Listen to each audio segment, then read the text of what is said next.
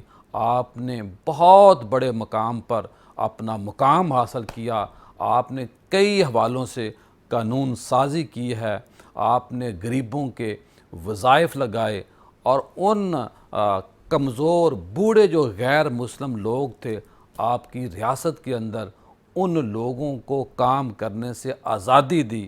اور آپ کی ذات کا یہ بھی ترہ امتیاز ہے کہ آپ نے 4000 مساجد تعمیر کیں، اور ان میں سے 900 بڑی جامع مساجد کی لسٹ آتی ہے۔ اور خواتین حضرات، آپ نے چھٹی کا نظام بنایا، چھاؤنیوں کا نظام بنایا، نئی آباد کاری کا نظام دنیا کو دیا، ایک قیدیوں کا جو معاملہ تھا اس حوالے سے قانون سازی کی، اور دنیا کے اندر جو پہلی مردم شماری ہے وہ بھی حضرت عمر فاروق رضی اللہ تعالیٰ عنہ نے ایک ضابطہ ڈیولپ کیا، ایک طریقہ کار بتایا، اور آپ کا جو مقام اور مرتبہ ہے بہت زیادہ ہے۔ کفر کہتا ہے کہ ایک اور اگر دنیا کے اندر عمر آ جاتا تو دنیا کے اندر سے کفر کا خاتمہ ہو جانا تھا۔ خواتین حضرات، جب ہم ان ہستیوں کا ذکر کرتے ہیں تو پھر ہمیں ادب سے، احترام سے بات کرنی چاہیے۔ آج یکم محرم ہے، کل انشاءاللہ، آج بھی اور کل بھی انشاءاللہ، آگے بھی ہم نے اہل بیت کا تذکرہ کرنا ہے۔ آج جب ہم آپ کی ذات کو خراج تحسین پیش کر رہے ہیں تو مجھے یہ چاہیے کہ ہمیں محبت سے، بھائی چارے سے پاکستانی سوسائٹی کی اس خوبصورتی کو لے کے آنا چاہیے کہ خواتین حضرات، اہل تشیع بھائی جو ہیں وہ جلوس نکالا کرتے تھے، اور اہل سنت جو تھے وہ سبیلیں لگایا کرتے تھے۔ امام حسین تو سب کے ہیں، اب غیر مسلم بھی کہتے ہیں کہ حسین ہمارے بھی ہیں۔ یہی ایک سب سے بڑی میں سمجھتا ہوں کہ حضرت امام حسین علیہ السلام کی کرامت ہے کہ سب ان کو کہتے ہیں کہ ہمارے ہیں حسین۔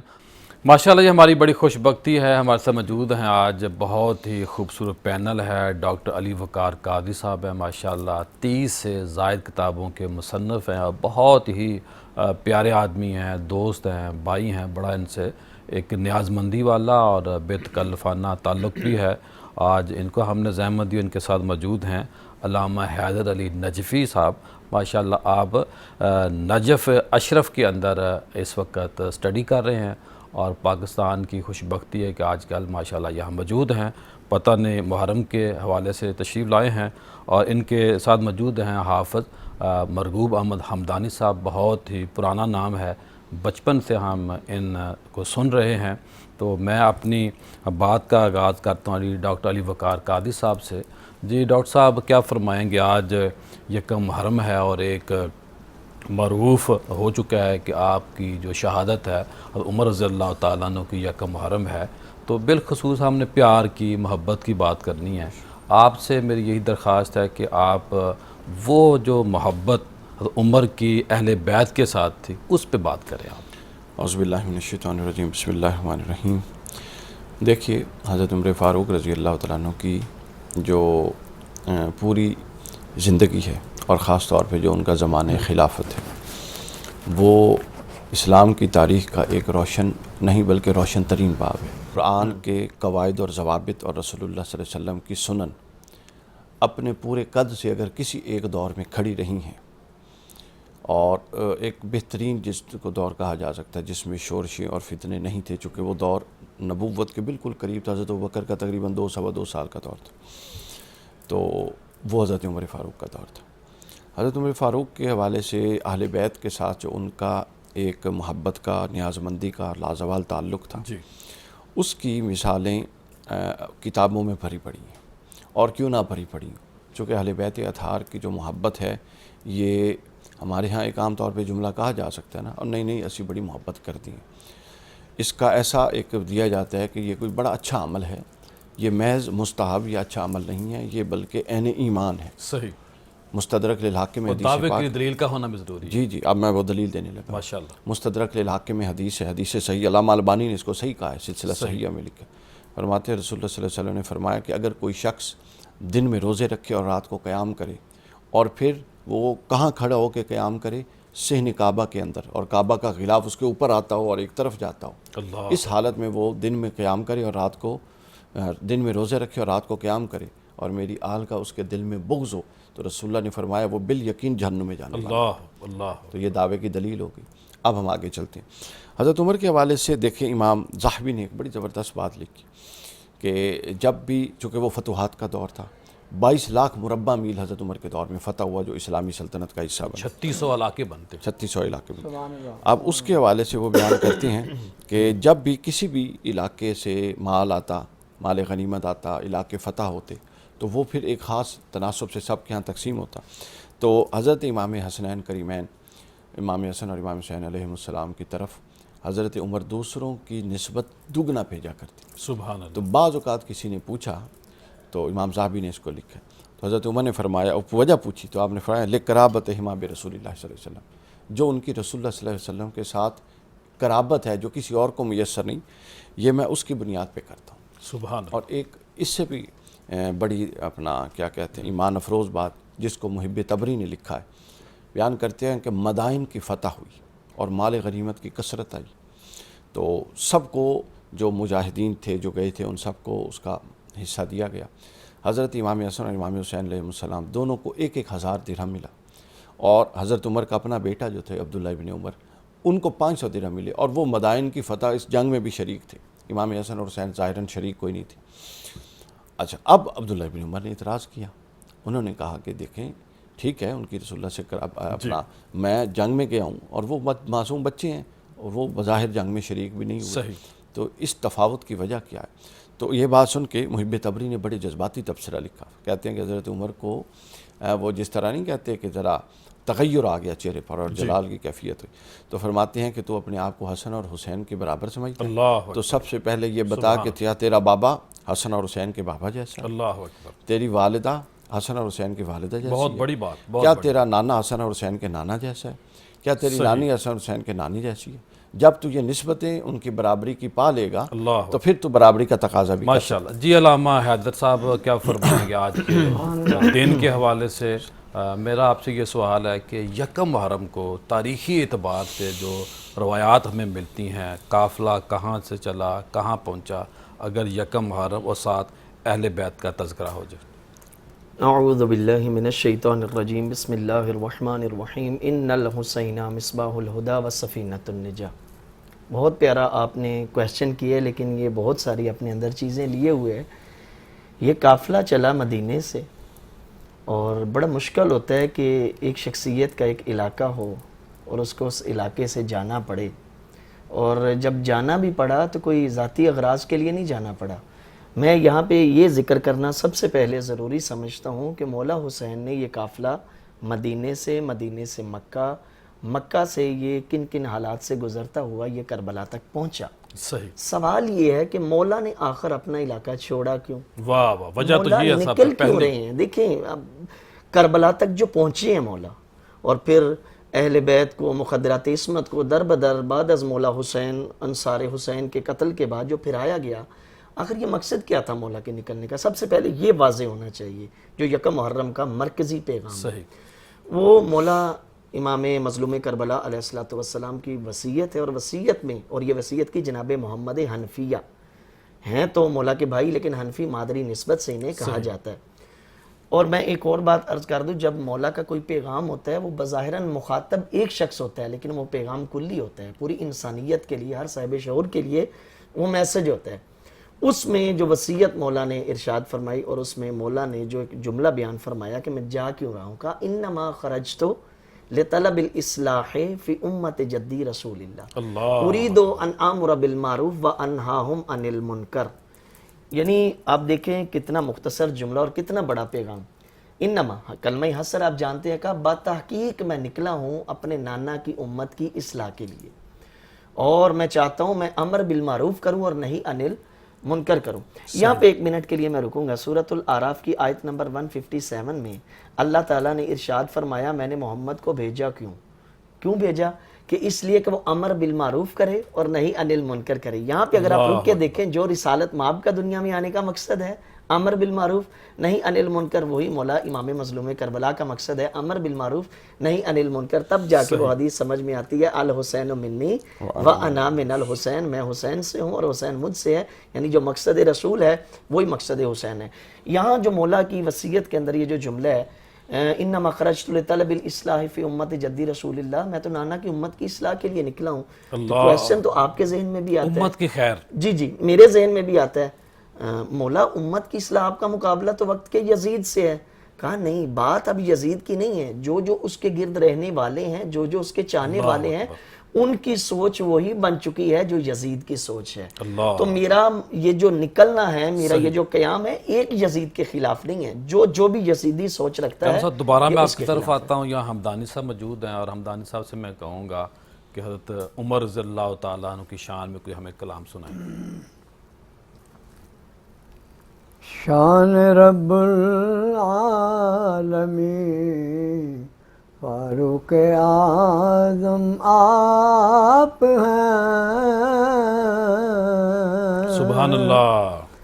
جان ختم المرسلین فاروق اعظم آپ ہیں. آپ نے ڈنکا بجایا ہر طرف اسلام کا. سبحان اللہ.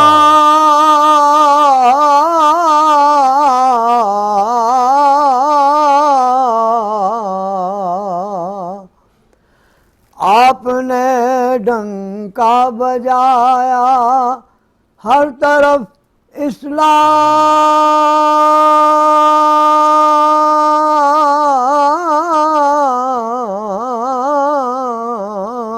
کا.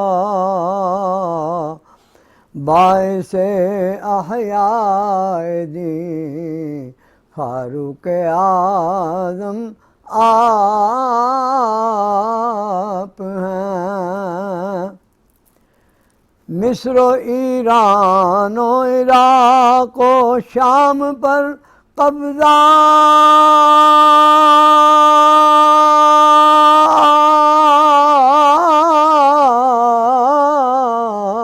کیا. مصر و ایران و عراق و شام پر قبضہ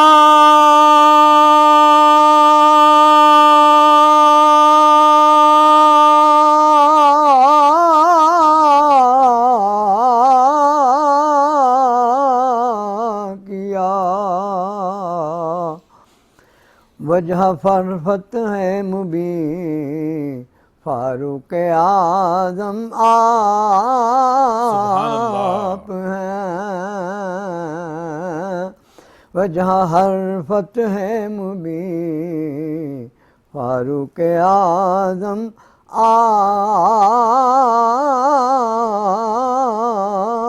ہیں.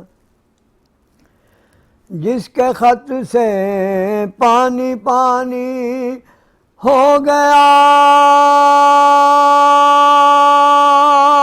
دریا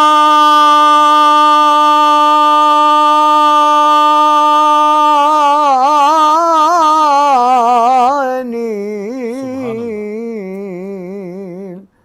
جس کے خط سے پانی پانی ہو گیا دریا نیل. وہ شہنشاہ زمین فاروق اعظم آپ ہیں. مچ گئی فتح و ظفر کی دھوم جس کے دور میں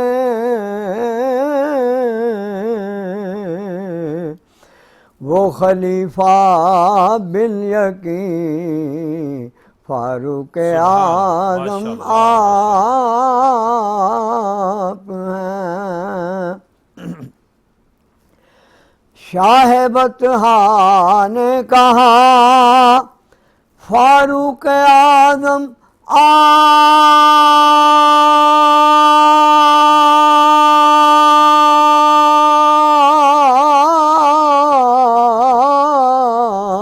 کو، شاہ بطحا نے کہا فاروق اعظم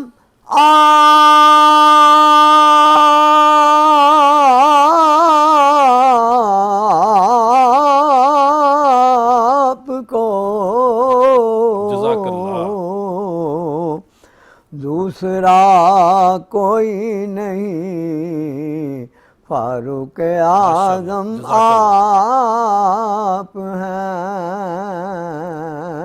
دوسرا کوئی ماشاءاللہ، جزاک نہیں، فاروق اعظم آپ ہیں، جان ختم سبحان المرسلین اللہ۔ فاروق اعظم آپ ہیں۔ خواتین حضرات، پروگرام کا سلسلہ جاری ہے، ملتے ہیں مختصر بریک کے بعد۔ بریک کے بعد خوش آمدید خواتین حضرات، آج ہم یکم محرم میں داخل ہو چکے ہیں اور آج ہم نے حضرت عمر رضی اللہ تعالیٰ عنہ کے موضوع پہ بات کرنی ہے۔ اور یکم محرم ایک ایسا دن ہے کہ ہمارے رونگٹے کھڑے ہو جاتے ہیں، جو ظلم و بربریت ہوا، اور یہ ایک اس سے بڑا سانحہ کوئی نہیں ہے۔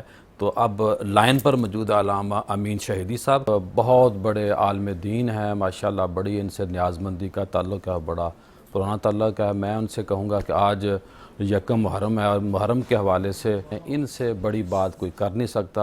جی علامہ صاحب کیا فرمائیں گے آج کے دن کے حوالے سے؟ بسم اللہ الرحمن الرحیم۔ میں سب سے پہلے تو آپ کے اس پروگرام کے توسط سے آپ کو بھی اور تمام عالم اسلام کو محرم الحرام کے چاند کے نظر آنے کے بعد ایام عزا کے حوالے سے تسلیت عرض کروں گا۔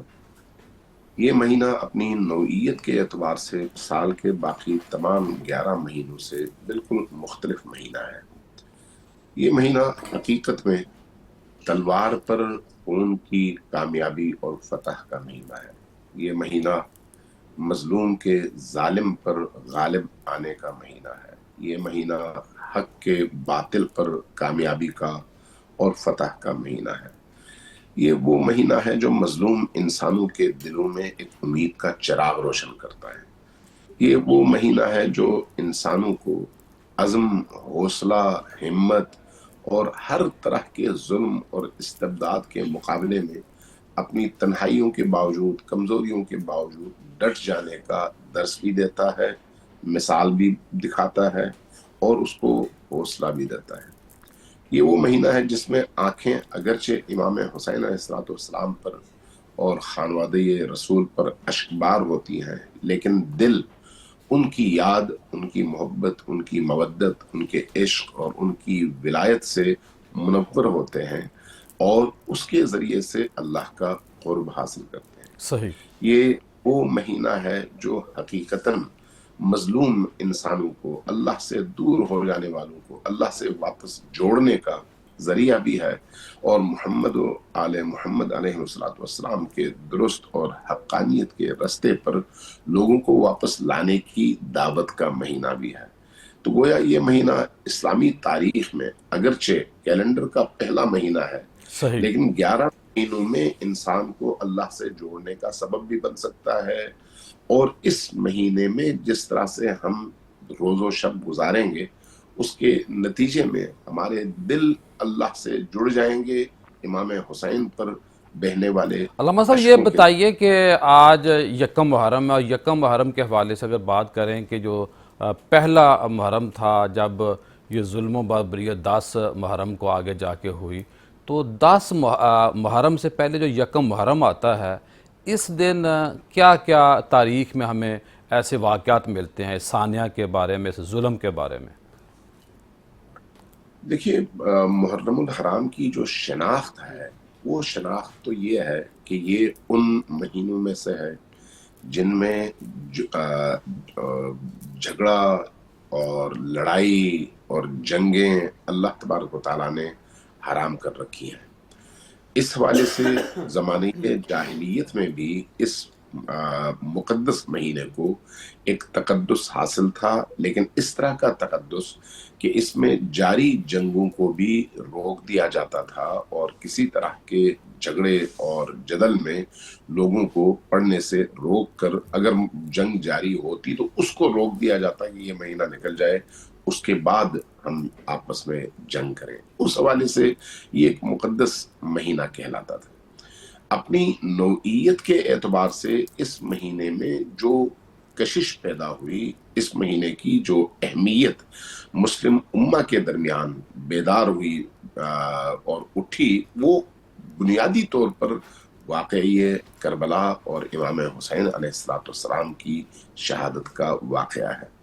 چونکہ امام حسین علیہ السلام نے ذی الحج میں مکہ مکرمہ سے جب ان کو یہ اطلاع ملی جی کہ ان کو قتل کرنے کے لیے یزید کی طرف سے کچھ لوگ حاجیوں کے لباس میں آئے ہیں، تو آپ نے اپنا احرام جو حج کا احرام تھا اس کو عمرے میں بدلا، اور اس کے بعد عمرہ ادا کر کے واپس کربلا کی طرف، یا عراق کی طرف کہنا چاہیے، عراق کی طرف آپ نے سفر کا آغاز کیا. صحیح. تو اس اعتبار سے یکم اور 2 محرم کی تاریخ کے حوالے سے تاریخ یہ بتاتی ہے کہ یہ وہ ایام ہیں جب آپ کربلا پہنچ چکے تھے یا کربلا پہنچنے والے تھے. تو اس اعتبار سے عالم اسلام کے اندر آپ دیکھتے ہیں کہ یکم سے 10 محرم تک مسلسل اس طرح کے پروگرام منعقد کیے جاتے ہیں بلا کسی تفریق مسلک اور مذہب کے، جس میں یاد حسین زندہ ہو، ذکر حسین زندہ ہو، اہل البیت علیہ السلام کا ذکر اور نبی کے نواسے کا ذکر زندہ ہو، نبی کے خانوادے کی مستورات کا ذکر اور ان کے بچوں کا ذکر زندہ ہو، تاکہ لوگوں کے اندر وہ جو مودت اہل البیت کا حکم اللہ نے قرآن کریم میں دیا ہے بے شک، اور وہ نجات کا ذریعہ قرار دیا ہے، وہ مودت اس ذکر کے ذریعے سے انسانوں کے دلوں میں زندہ اب علامہ صاحب آخر میں یہ بتائیے کہ یہ جو مہینہ ہے بڑی برکت والا بھی ہے، بڑے افسوس والا بھی ہے، تمام چیزیں اس مہینے سے منسلک ہیں، لیکن جب محرم کا دن آتا ہے، جب یہ دن خاص 10 دن آتے ہیں، تو پھر ہمارے اندر ایک خوف بھی ہوتا ہے کہ کہیں خدا نہ خواستہ کوئی بدبخت کسی جلوس کو کسی جگہ پہ ایسی انتشار والی بات نہ ہو جائے، کوئی ایسا واقعہ نہ ہو جائے. تو کیا محبت کا پیغام کیا دیں گے لوگوں سے، کیا امید رکھتے ہیں، کیسے وہ ماحول لوٹے گا کہ جو اہل تشیع ہیں وہ جلوس نکالتے تھے، اہل سنت لوگوں کو جو شرکا ہوتے تھے ان کو پانی پیش کرتے تھے، اس پہ کیا کہیں گے آپ آخر میں؟ آپ نے بہت اچھے نقطے کی طرف اشارہ کیا ہے. دیکھیے امام حسین علیہ السلام نبی کے نواسے ہیں. نبی کریم امت بنانے کے لیے اور امت کے افراد کو جوڑنے کے لیے تشریف لائے. امام حسین علیہ السلام کا بھی جو بنیادی مقصد ہے وہ امت کو آپس میں جوڑنا، امت کو بیدار کرنا، اور امت اور خدا کے درمیان جو فاصلے ہیں ان فاصلوں کو مٹانا، اور امت کو توڑنے والوں کو بے نقاب کر کے امت کو جوڑنے والوں کو اپنے ارد گرد اکٹھا کرنا ہے. صحیح. محرم الحرام اس حوالے سے انتہائی اہم مہینہ ہے کہ یہ مہینہ جڑنے کا سبق دیتا ہے، جوڑنے کا سبب بنتا ہے. اب اگر کوئی فرد، کوئی انڈیویجول یا کوئی تنظیم یا کوئی گروہ اس مہینے کو تفرقے کے لیے استعمال کرے، ایک دوسرے سے لڑانے کے لیے استعمال کرے، نفرتوں کا بیج بونے کے لیے استعمال کرے، چاہے وہ زبانی کلامی ہو یا عملی، کوئی بھی اس کا طریقہ مطلب ہو، یہ ہے نہ اس کا تعلق نبی کریم سے ہے، نہ قرآن سے ہے، نہ صحیح. اہل البیت سے ہے، نہ صحابہ کرام سے ہے. تو اس لیے ہمیں اس مہینے میں اسی رستے کو اپنانا چاہیے جس کے صراط ذریعے سے مستقیم. امت کے مختلف طبقات کو ہم جوڑ سکیں اور ان کے دلوں کو آپس میں. یہاں ہم علامہ امین شہیدی صاحب کا شکریہ ادا کرتے ہیں اور اپنے پینل کی طرف آتے ہیں. جی علامہ صاحب کیا فرمائیں گے؟ جو عمر رضی اللہ تعالیٰ عنہ نے فتوحات کا سلسلہ جاری رکھا، جو آپ کے کارہ نمایاں خاص طور پہ جو آپ نے قوانین بنائے، اس کے اوپر آپ بات کریں. دیکھیے جو اسلامی اور ایک کسی بھی ریاست کے انتظامی ڈھانچہ ہوتا ہے اس کی ساری فارمیشن حضرت عمر کے دور میں ہوئی۔ مثلاً علاقوں کی حد بندی، چنگیوں کا قیام، مؤذن کا تقرر، مؤذن کی تنخواہیں، مسافر خانوں کی تعمیر، اس کے بعد ایک علاقے سے چھوٹے دوسرے بچوں کے وظائف، ہاں ایک علاقے سے دوسرے علاقے میں انٹری کے وقت وہاں پر رجسٹر پر اندراج، جس کو آج چنگیاں یا وہ کہتے ہیں ہم جی انٹرچینج آ گئی اگلی۔ اس کے بعد جن کے کوئی وارث نہیں ہے، بیوائے ہیں یا کما ہیں، ان کے لیے وظائف بیت المال سے۔ اس کے بعد جو حتیٰ کہ کوئی غیر مسلم بھی ہے، غیر مسلم کو حضرت عمر نے دیکھا کہ وہ مزدوری کر رہا تھا اور بڑا پریشان تھا اور بیٹھا ہوا تھا، تو پتہ لگا، اس نے کہا جی میں تو عیسائی ہوں، ذمیوں کے حقوق، ذمیوں کے حقوق پر۔ تو حضرت عمر بڑے ناراض ہوئے اور انہوں نے اپنے عمال کو جا کے کہا کہ یہ وہ شخص ہے جو جب کماتا تھا تو اسلامی ریاست کو جزیہ دیتا رہا، اب تم نے اس کو چھوڑ دیا ہے بحال، اس کا لگوایا پورا کا پورا۔ تو اس کے بعد پہلی دفعہ مردم شماری حضرت عمر کے دور میں ہوئی۔ اسلامی فوجوں کا جو قیام، لشکر تو جہادی لشکر تو ہمیشہ سے ساتھ رہا، لیکن اس کی باقاعدہ ریکارڈ کیپنگ کہ کس علاقے سے کتنے لوگ آتے ہیں، کس علاقے سے کتنے لوگ آتے ہیں۔ پھر اس کے بعد بیت المال سے مجاہدین کے لیے سواریوں کی فراہمی کا اہتمام کہ فلاں محاذ پہ جانا ہے، یعنی یہ پورا کا پورا جو سٹرکچر تھا، اور اس کو قانون، نئی آبادیاں، نئی آبادکاریاں، علاقوں کی حد بندیاں، نہری نظام کا باقاعدہ اجرا، تاکہ فصلوں اس جو کہ عرب عام سرکاری طور پہ ملازموں کی چھٹیوں کا نظام، سرکاری یہ سارے معاملات وہاں سے شروع ہوتے ہیں۔ اب اس میں ایک بڑا جو اہم پوائنٹ ہے وہ یہ ہے کہ جس بنیاد پر پذیرائی زیادہ ملی اور اسلامی ریاست پھیلی، اس میں تھا عدل اور انصاف۔ وہ بے رحم تھا، اس کے اندر کسی اپنے اور پرائے کا کوئی فرق نہیں تھا۔ میں آپ کو ایک واقعہ سناؤں، کتاب الخراج میں امام ابو یوسف نے اس کو لکھا ہے کہ حضرت مولا علی تشریف فرما تھے، حضرت عمر تھے، اور ایک شخص آیا، اس نے حضرت علی کے خلاف کوئی اپنا مقدمہ دائر کیا، کوئی شکایت ہوگی اس کو۔ اچھا، اب حضرت علی حضرت عمر اکٹھے بیٹھے ہیں اور وہ شخص کھڑا ہے، تو اب حضرت عمر بطور خلیفہ ہیں اور حضرت علی اب فریق کی شکل میں آ گئے۔ تو حضرت عمر نے حضرت علی کو یا ابا الحسن کہہ کے مخاطب کیا اور بات چیت پوچھی، اور اس شخص کے پاس کوئی دلیل نہیں تھی۔ حضرت علی ظاہر ہے سچے تھے، بات ختم ہو گئی۔ وہ چلا گیا، اس کو بتا دیا کہ تمہارے پاس اپنے دعوے کی کوئی دلیل نہیں ہے، تم جاؤ۔ حضرت علی کے چہرے مبارک پر تغیر اور ناراضگی کے آثار۔ اب تھوڑی دیر میں، چونکہ یہ لوگ اکٹھے رہتے تھے، مزاج شناس تو تھے ایک دوسرے، دوست بھی تھے، بھائی بھی دوست بھی تھے۔ اب کیا ہوا، حضرت عمر نے تھوڑی دیر دیکھا کہ وہ تغیر چہرے پر موجود ہے، تو انہوں نے پوچھا کہ علی کیا میں نے فیصلے میں کوئی غلطی کی یا کیا وجہ ہے، ایسا کیا معاملہ ہوا ہے کہ آپ کے چہرے پر تغیر ہے؟ تو حضرت مولا علی نے جو جملہ کہا وہ اسلام کے جبین پر سرخ سیاہی کے ساتھ، سرخ روشنائی کے ساتھ لکھنے والا ہے۔ صحیح۔ حضرت علی نے فرمایا حضرت عمر کو کہ آپ نے انصاف سے کام نہیں لیا۔ نے کہا جی کیوں؟ حضرت علی نے فرمایا وجہ یہ ہے کہ جب وہ میرے خلاف کیس لایا تھا تو اس وقت میں ایک عام فریق کی حیثیت رکھتا تھا، اللہ اکبر، اللہ، اس کو آپ نے اس کا نام لے کے مخاطب کیا، اور جب کہ مجھے ابا الحسن کہہ کے القابات کے ساتھ اور تکریم کے ساتھ مخاطب کیا، تو عرب میں اس طریقے سے پکارنا ایک تکریم کی علامت ہوتی، تو گویا آپ دو فریقین کا جب مقدمہ آئے تو آپ تکریم کو بھی پیش نظر رکھتے ہیں، عدل و انصاف کو پیش نظر نہیں رکھتے۔ جی حیدر صاحب کیا فرمائیں گے واقعہ کربلا کے حوالے سے؟ اہل بیت کی جو عظمت ہے، جو ظلم و بربریت ہے، اس کے اوپر بات کریں۔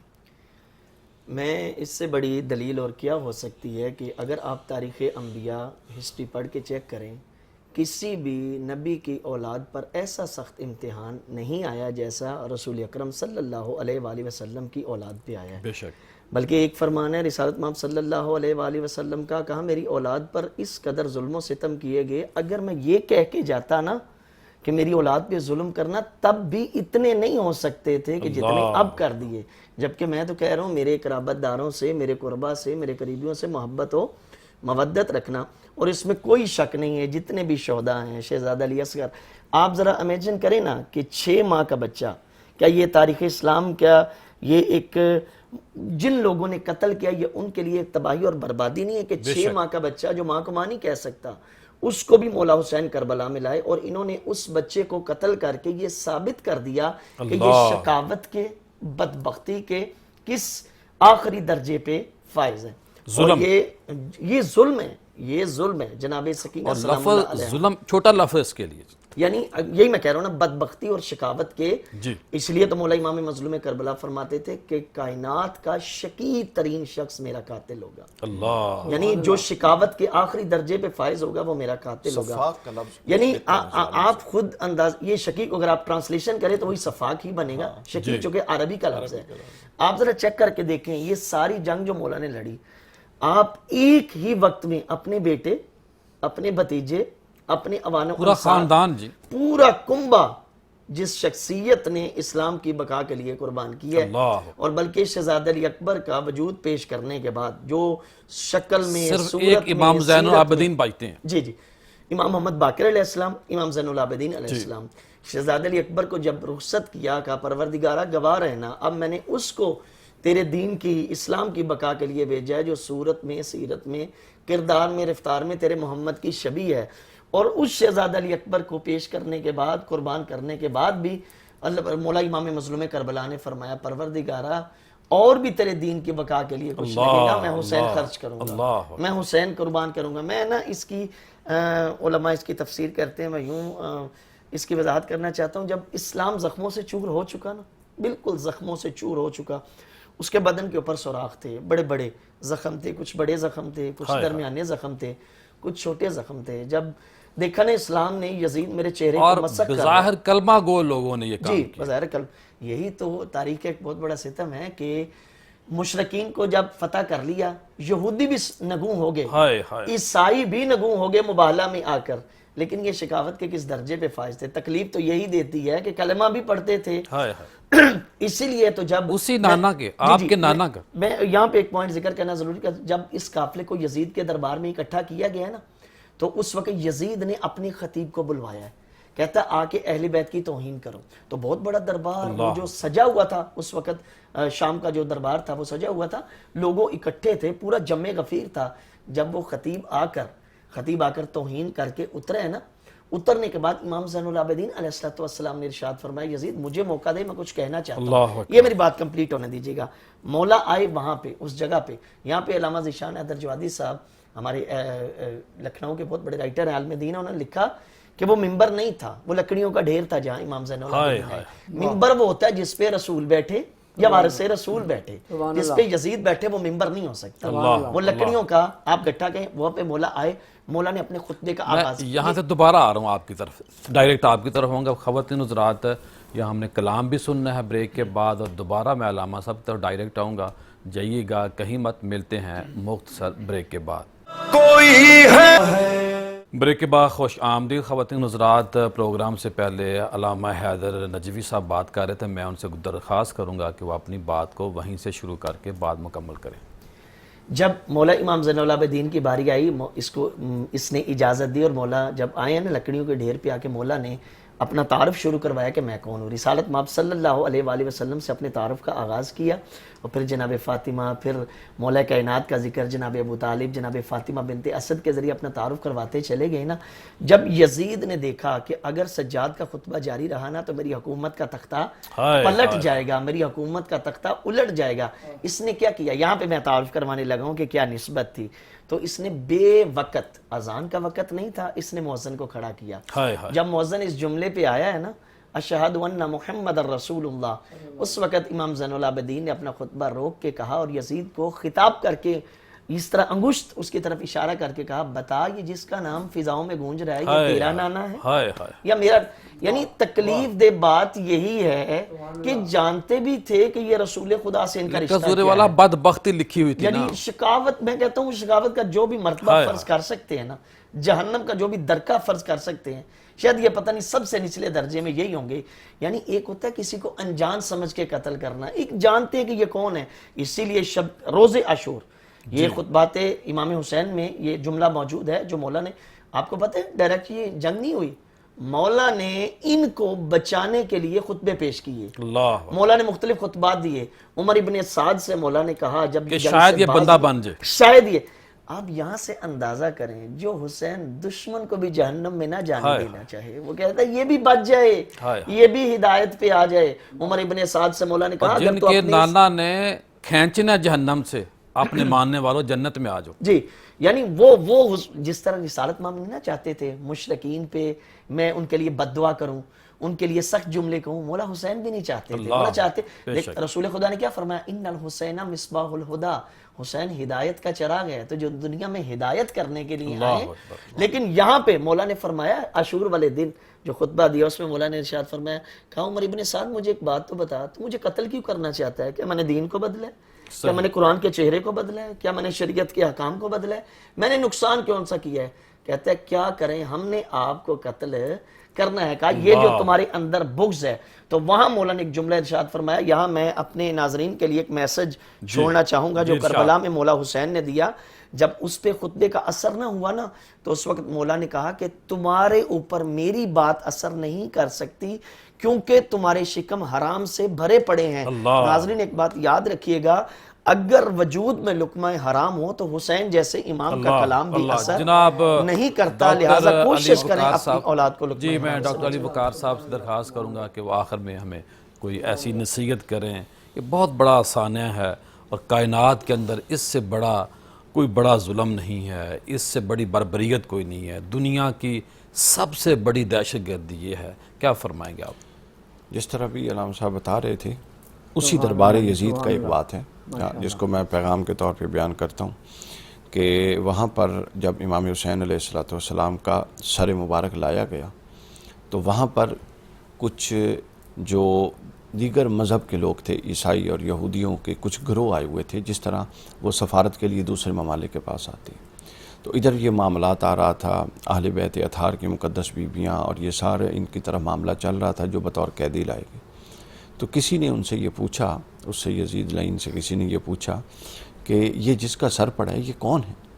تو انہوں نے پہلے تو اس نے لیت الال سے کام لیا، ساتھ والے کسی نے بتایا کہ یہ محمد رسول اللہ صلی اللہ علیہ وسلم کے نواسے ہیں. اللہ اکبر. اس نے کہا کہ یہ اس محمد کے نواسے ہیں جس کا تم کلمہ پڑھتے ہو، یہ نام تو کسی کا بھی ہو سکتا. انہوں نے کہا نہیں یہ اسی کے نواسے ہیں اس کا کلمہ پڑھتے. اللہ. اس نے کہا کہ تم کیسے بدبخت ہو، ہمارے پاس حضرت ہارون کے خچر جس مٹی اور پتھر پر کھڑا ہوتا تھا اس پتھر کا ایک ٹکڑا ہے اور ہم نے اس کو غلاف میں لپیٹ کے رکھا ہوا ہے، اور میرے پاس وہ ہماری 34ویں نسل سے آ رہا ہے اور ہم ہر سال ایک دن رکھا ہوا ہے اس کی تکریم کے لیے جاتے ہیں کیونکہ وہ ایسا پتھر ہے جس پر وہ خچر کھڑا رہا جس پر ہمارا نبی بیٹھا کرتا تھا. اور تم نے اپنی نبی کی آل کے ساتھ یہ سلوک کیا. دیکھیے اہل بیت اطہار کا حق ہم پر واجب ہے. رسول اللہ نے فرمایا اجر رسالت کے طور پہ ہر مومن جو رسول اللہ کو نبی مانتا ہے اس پر اجر رسالت واجب ہے نص قرآنی سے. تو لہٰذا اجر رسالت آج کے دور میں کیا ہے؟ سب سے پہلے اہل بیت کا ذکر کرنا، یہ محبت اپنے بچوں میں منتقل کرے. ناسبیت زور پکڑ رہی ہے، اپنے بچوں میں منتقل کریں، اپنے بچوں کو ان شخصیات کا تعارف کروائیں، ان کے فضائل بتائیں، خاتمے کی دلیل ہے اہل بیت سے ان پر ٹوٹنے والے مصائب بتائیں، ان کی قربانیاں بتائیں اور انہوں نے کس طرح اسلام کو ایک دفعہ پھر مٹنے سے بچایا. یہ ساری بات بتائیں گے تو اہل بیت کا حق ادا ہوگا، محض ذکر کرنے سے کچھ نہیں ہوگا. جی علامہ صاحب آخر میں مختصر الفاظ میں آخر میں یہی میں کہوں گا کہ وہی جو حدیث میں نے اپنی بالکل آغاز میں پڑھی کہ رسالت مآب صلی اللہ علیہ وآلہ وسلم نے ارشاد فرمایا ان الحسین مصباح الہدا و سفینۃ النجاہ. ہر بندے کی دنیا میں خواہش ہے جب تک میں جیتا رہوں ہدایت پہ رہوں، جب میں مر جاؤں تو مجھے نجات مل جائے. رسول خدا نے وہی دستور اس بندے کے حوالے کر دیا. اگر دنیا میں ہدایت چاہتا ہے تب بھی حسین سے ملے گی، نجات چاہتا ہے تب بھی حسین سے ملے گی. جی اپنا حمدانی صاحب آخر میں کوئی اہل بیت کی شان میں کلام. جس نے کربل میں جام شہادت پیا اس حسین ابن حیدر پہ لاکھوں سلام. جس نے نیزے پہ چڑھ کر ہے قرآن پڑھا اس حسین ابن حیدر پہ لاکھوں سلام. سامنے جس کے اکبر شہید ہو گیا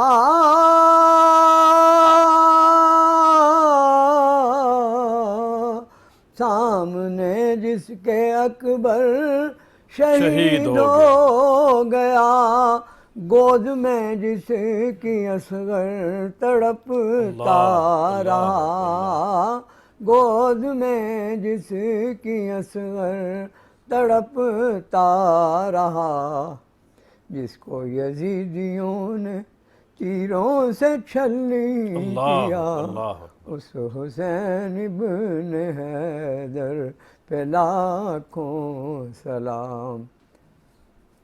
جس نے حق کربلا کا ادا کر دیا،